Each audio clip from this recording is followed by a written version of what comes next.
കടലപ്പരിപ്പ് കൊണ്ടുള്ള ഒരു സ്വീറ്റ് തയ്യാറാക്കാം. അതിനായിട്ട് ഒരു കുക്കറിൽ കടലപ്പരിപ്പ് എടുക്കുക. ആവശ്യത്തിന് വെള്ളം ഒഴിക്കാം ഇതിലേക്ക്. ഇനി ഇതൊരു 2 വിസിൽ കേൾക്കുന്നത് വരെ നന്നായിട്ട് പാകം ചെയ്യാം. ഇനി ഒരു പാനിൽ തേങ്ങ ചേർക്കുക. അതിന്റെ സ്മെല്ല് മാറുന്നത് വരെ അത് ഡ്രൈ റോസ്റ്റ് ചെയ്തെടുക്കണം.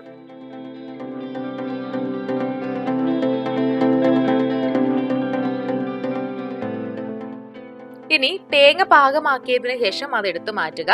അതേ പാനിലേക്ക് അല്പം നെയ്യ് ഒഴിക്കാം. എന്നിട്ട് ഡ്രൈ ഫ്രൂട്ട്സ് ഇട്ട് 1 മിനിറ്റ് ഫ്രൈ ചെയ്തെടുക്കാം.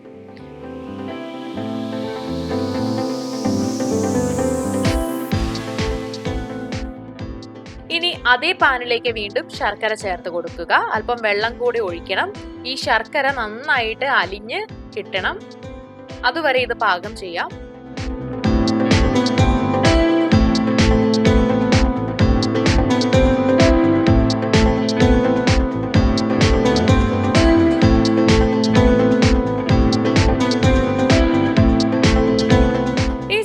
കുക്കറിൽ വെച്ചിട്ടുള്ള പരിപ്പ് പാകമായി കഴിഞ്ഞിട്ടുണ്ടെങ്കിൽ അത് ചെറുതായിട്ടൊന്ന് തണുക്കാനായിട്ട് വിടുക. ആവി പോയി കഴിഞ്ഞാൽ മാത്രം കുക്കർ തുറക്കാം. ഇങ്ങനെ ചെയ്ത് കഴിയുമ്പോൾ പരിപ്പ് കുറച്ചുകൂടെ വെന്ത് കിട്ടും.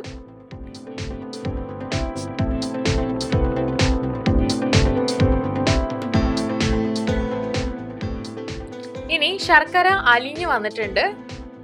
ഇതിലേക്ക് പാകം ചെയ്തിട്ടുള്ള പരിപ്പ് ഇട്ട് കൊടുക്കുക.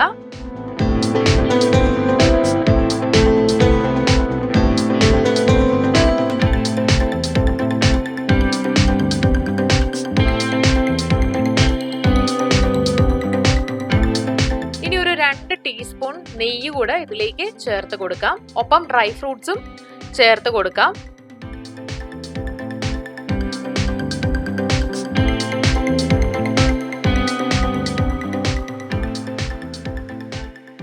റോസ്റ്റ് ചെയ്ത് വെച്ചിരിക്കുന്ന തേങ്ങയും ഇടാം. എന്നിട്ട് എല്ലാം നന്നായിട്ട് ഇളക്കുക.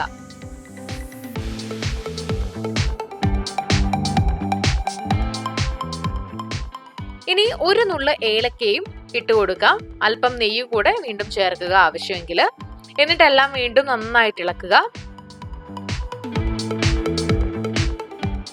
നമ്മുടെ സ്വീറ്റ് ഇവിടെ തയ്യാറാണ്.